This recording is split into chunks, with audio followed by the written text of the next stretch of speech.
Right, we're now going to look at the bridge, which of course is a very, very important part of the whole action as well, because it's one of the two actual touching points on the cue you have. The bridge is, as it suggests, must be a very, very firm, solid base for the cue to run through. I can't really show you or teach you your own individual bridge because, of course, everybody's got different hands. What I'm going to try and show you is roughly how you should go about it. First of all, just put your hand normally on the table like that.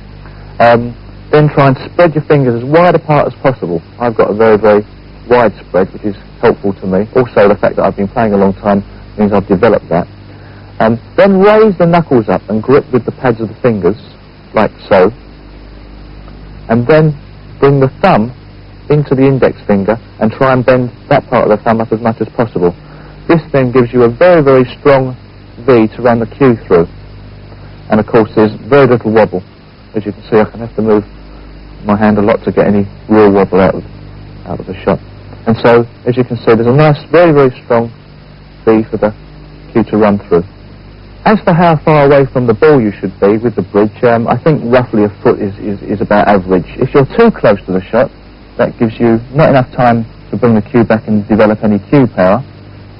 Of course, if you're too far away from it, that means any movement at the back here will be exaggerated at the tip end. So you've got to find a place in between which sort of accounts for both. So I think about a foot's right, and it gives you a nice control and also not much movement in that direction as well. Okay, that's the normal bridge. Of course, a lot of the time you can't actually use your normal bridge for reasons perhaps the ball is too close to the cushion. What you're going to try and do then is to adapt the bridge to suit the shot. And depending on how far away it is from the cushion, governs really what sort of bridge you use. What I'm going to try and do is to show you varying types of bridges from different distances away from the cushion. And starting off with the white ball level with the black ball, as you can see, I can get the whole of my bridge on the table very nicely, and also, just to make it even firmer, as most players do, the whole of my left arm on the table makes a nice solid base. When the white ball is level with the pink, I then find that I can't put the rest of my forearm on the table. I have to lean it on the cushion. But still, I'm very, very solid. When the white ball is level with the blue, I now come into problems because I can't actually put the base of my hand on the table. Otherwise, I'd be too close to the shot and I'd be cramped. So I've then got to bring the bridge back a bit and rest that part of the hand on the cushion, but still gripping very, very strongly with the finger pads. That means there's a gap underneath, but as long as you keep it very, very still, it's okay.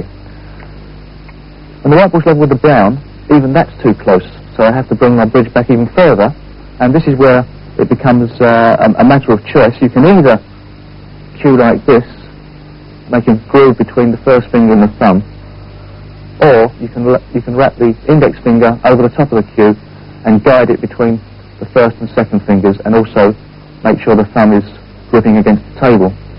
It's really a matter of choice.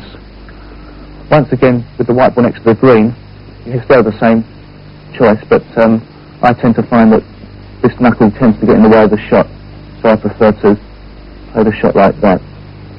The hardest bridge, of course, is when the white ball is very, very close to the cushion. This is where most people have a lot of trouble. They get a bit panicky and want to try and snatch at the shot, and also a lot of miscuing happens. The one thing to remember is, of course, you've got to try and hit the ball very, very nice and smooth, and to have that you still need a very, very strong bridge. What you need to do, of course, is to put the fingers on the table, grip as firm as possible, is to slightly raise the butt of the cue up into the air, because, of course, you'll be hitting down on the shot because you can't see too much of the white, and just bring the thumb and the index finger together to make another strong V, like so. If you want to play a power shot, which is a very hard shot off the cushion, you have to bring the bridge back even further and put the finger pads on the edge of the table and actually make the V well back off the table. This means you've then got enough room to bring the cue back a long way before you hit the ball. But of course, every shot you must make sure the bridge is as solid as possible. The only other type of bridge, apart from... There's loads of other bridges you can cue up like that. All of those really are up to your choice. You've just got to make it as comfortable and as firm as possible. And I can't start going into... There's millions of different ways of doing those. The only other bridge you really need to know for snooker is when you're actually trying to play over another ball, which is one that a lot of people have a bit of trouble with. What you're going to try and do is to make yourself as solid as possible. First of all, your feet are going to be in a different position, but you've just got to jack yourself up in the air because the cue has got to be well up in the air. And you are only going to use the finger pads to play the shot. The rest of your hand is going to be off the table. This is how you do it. As you can see, my finger pads are really gripping into the cloth, gives me as much stability as possible. Once again, the thumb is right next to the forefinger and making a groove with the index finger knuckle and the rest of my thumb.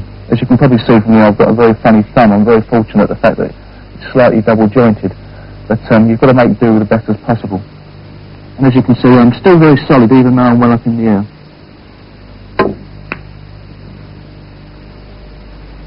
Just to go back over the most important parts of the bridge, the fingers well spread apart and the whole hand gripping the cloth, the thumb making a very, very strong V with the index finger, the whole of the left forearm on the table, making the bridge as immovable as possible, about a foot away from the ball for any normal shot, and to make sure you keep as still as possible after you've played the shot with the bridge.